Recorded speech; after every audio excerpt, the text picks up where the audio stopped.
नमस्कार, news capital express में आपका स्वागत है। मैं हूं आपके साथ अंकिता। चलिए बढ़ते हैं मुख्य खबर की ओर। सरकार द्वारा सिंहस्थ के नाम पर किसानों से ली जा रही जमीन का कांग्रेस द्वारा पुरजोर विरोध किया जाएगा। इसको लेकर आज एक बैठक आयोजित की गई, जिसमें आंदोलन की रणनीति तैयार की गई। उज्जैन में सरकार द्वारा सिंहस्थ के नाम पर सैकड़ों किसानों की जमीन का अधिग्रहण किया जा रहा है, जिसका किसानों और कांग्रेस द्वारा जमकर विरोध किया जा रहा है। इसी को लेकर आज किसान कांग्रेस के प्रदेश अध्यक्ष धर्मेंद्र चौहान उज्जैन आए और शहर कांग्रेस कार्यालय में कार्यकर्ताओं की बैठक ली, जिसमें सरकार को घेरने के लिए आंदोलन की रणनीति बनाई गई। इस दौरान विधायक महेश परमार और शहर कांग्रेस कमेटी के अध्यक्ष मुकेश भाटी सहित बड़ी संख्या में किसान भी शामिल हुए।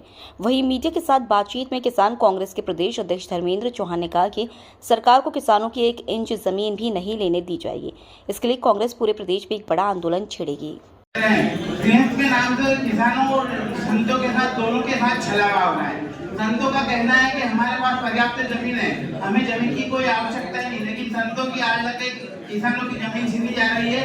और दूसरी बात ये कि क्राउड मैनेजमेंट का भी बहाना बनाया जा रहा है, विकास का भी बहाना बनाया जा रहा है। विकास के नाम पे 15% जमीन में सारे विकास कार्य हो सकते हैं। इतनी ज्यादा 50% जमीन की कोई आवश्यकता नहीं। और दूसरी बात ये सर, आज उज्जैन आप आए हैं, किसान भी बड़ी संख्या में पहुंचे, क्या रणनीति बनने जा रही है? क्या आप लोग किसानों के साथ हैं, क्या करने जा रहे हैं? भारतीय जनता पार्टी की किसान विरोधी सरकार ने 3CB एक्ट के अंदर जो संशोधन किया है, लैंड पॉलिसी, निश्चित रूप से किसान विरोधी बिल है। किसान कांग्रेस इसका पुरजोर विरोध करती है। ये उद्योगपति और भूमाफियाओं को लाभ पहुंचाने का बिल है। उसी के ऊपर हम एक रणनीति निश्चित रूप से आज चर्चा करने के उपरांत इस आंदोलन को किस स्तर पर हमें करना है, इसके आधार क्या कोई बड़ा आंदोलन करने जा रहे हैं? क्योंकि आपके विधायक विधानसभा में उखड़ हुए हैं पूरी सरकार के खिलाफ, अब आप लोग भी क्या इस तरह का कोई रणनीति किया? निश्चित रूप से 1 इंच जमीन भूमाफियाओं को, ये भ्रष्टाचारी जितने भी हैं वो किसानों की जमीन हड़पना चाहते हैं, 1 इंच जमीन इनको हम नहीं लेने देंगे। पूरा संगठन मिलकर इसका विरोध करेगा और हर जिले में इसकी रणनीति बनाकर इसका विरोध करेगा। Thank you.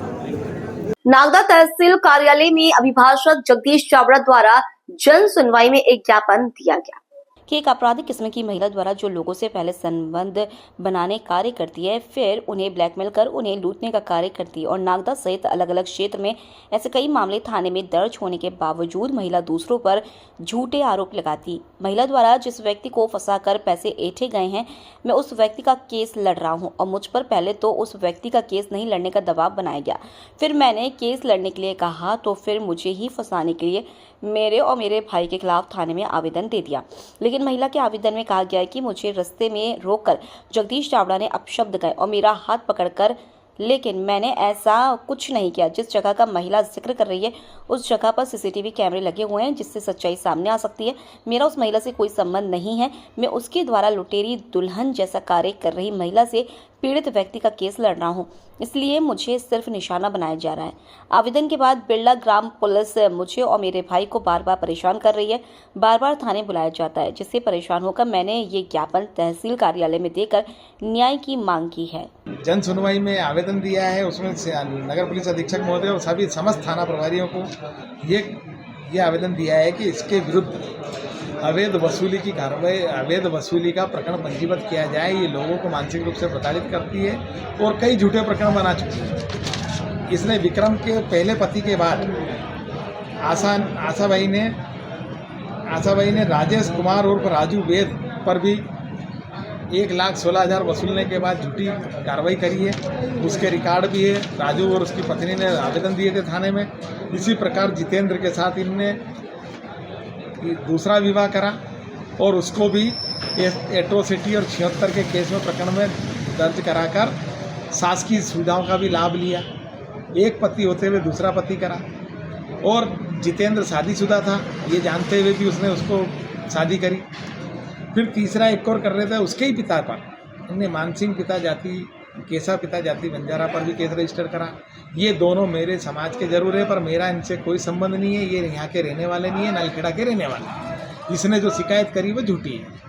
झूठी शिकायत मुझे फंसाने के किसी राजनीतिक दबाव में और इसके जो पीछे जो गिरोह है उससे दबाव में आके कर रही है। इसी प्रकार इनने डूंगर सिंह पर भी उनेल में प्रकरण पंजीबद्ध कराया है। एक उस मकान पर कब्जा करा था, उसमें थाना बिरला ग्राम, थाना नागदा ने इसके विरुद्ध प्रकरण FIR नंबर 578/2019, जिसका प्रकरण आज भी पालीवाल साहब के यहाँ प्रचलन में चल रहा है। इसने उसके मकान पे कब्जा करा था और उससे गाली गलौज करी थी और लूट छूट करी थी। तो इसके विरुद्ध थाना नागदा ने 323, 294, 500 34 में प्रकरण पंजीबद्ध करा है। इसी प्रकार ये चिमनगंज मंडी में, नीमच में, महतपुर रोड में, महतपुर थाना और रागवी थाना में इनने सेक्स रैकेट चलाया था और बाहर की महिलाओं को लाके बेचती है और शादी कराती है। उस संबंध में बिरलाग्राम थाने में भी इस पर FIR हुई और जेल रही है। तो सारे रिकॉर्ड होने के बाद भी पुलिस थाना इसकी शिकायत को सुनता है। इसने मेरे खिलाफ शिकायत दी है और मैं उस तारीख को था भी नहीं। मैं बाबूलाल सोलंकी का केस लड़ रहा हूँ और उस पर दबाव बनाने के लिए इसने मेरे खिलाफ झूठी शिकायत की और मेरे भाई के खिलाफ भी करी है। इसने अभिभाषक संघ नागदा को भी एक पत्र दिया, शिकायत करी है। अभिभाषक संघ ने इसका कहा कि भैया ये हमारा फोरम नहीं है, आप थाने पे जाइए। तो अभिभाषक संघ ने थाने पे दे दिया। अब ये बार बार दबाव बनाने के साथ इनके जगदीश चावड़ा के साथ कोई अभिभाषक नहीं है, वो नहीं है। भाई अभिभाषक का इससे कोई संबंध ही नहीं है। अभिभाषक का काम है कोर्ट से। कोर्ट में हमने इसका प्रकरण के बाबूलाल सोलंकी को 11 तारीख को 11/3/2025 को जमानत दे दी गई और न्यायालय ने खुद ने माना है। न्यायालय का ये आदेश है। न्यायालय श्रीमती नीलम मिश्रा जी ने इनको जमानत दी है कि साहब ये महिला इसी प्रकार के कृत्य करती रहती है और इसके पूर्व के रिकॉर्ड भी खराब है। उसी आधार पर बाबूलाल पिता चतरा जी को, सोलंकी को जमानत मिली है। तो ये जब पंजीबद्ध करवाती लोगों पर, तो ये इसमें कौन से गिरोह शामिल है और कौन पुलिस विभाग का व्यक्ति शामिल है जो दबाव बना रहा है। पूर्ण राजनीतिक प्रभाव रखने वाले लोग इसका दुरुपयोग करते हुए जमीन भी हड़प रहे हैं। और मेरे द्वारा पूर्व में त्यागी जी महाराज के जो साधु संत थे उनको मारने कूटने का जो था, जिन लोगों ने शेखावत परिवार ने इनको मारा कूटा था, उसके खिलाफ मैंने आवाज़ उठाई थी। वही लोग इसके साथ शामिल हैं। इसी प्रकार अशोक नदी हनुमान चंबल डैम के किनारे अशोक महाराज जी के पुत्र के यहाँ पर भी ऐसी केस रजिस्टर्ड हुआ था, उसमें भी मैं प्रकरण उनके खिलाफ पंजीबद्ध हुआ था। तो उसकी पैरवी भी मैं कर रहा हूँ। कई मामलों में जो सामाजिक कार्य में करता हूँ वकालत के साथ साथ। तो एक वकालत जो सामाजिक कार्य करता है और उसका परिवार सामाजिक कार्य करता है, तो उस पर झूठे प्रकरण कई रजिस्टर्ड हुए हैं और वो दोष मुक्त भी हुआ है।